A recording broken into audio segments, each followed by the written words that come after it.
So whose philosophical writings do you most admire?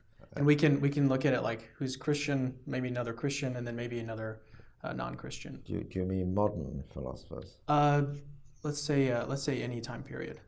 Oh, well, obviously among Christian philosophers, I think the medieval, Western medieval scholastic philosophers were the people who were really concerned to do for their time the kind of task that analytic philosophers of religion are concerned to do for our time. That is to say, they argued rigorously, thoroughly, for the cogency or otherwise of Christian doctrines on the basis of the then known knowledge of how the world works. Aquinas, I have immense reverence for. Don't always agree with his conclusions, but the approach is absolutely right.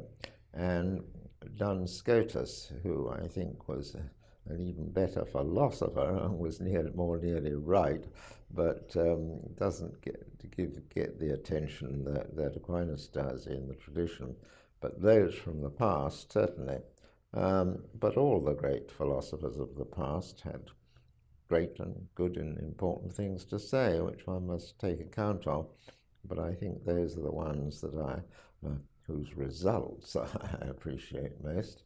Among modern philosophers of religion, the important ones in the analytic tradition are, of course, Alvin Plantinga and Robert Adams, I think, is extremely good. Among non-Christian philosophers who have done great work in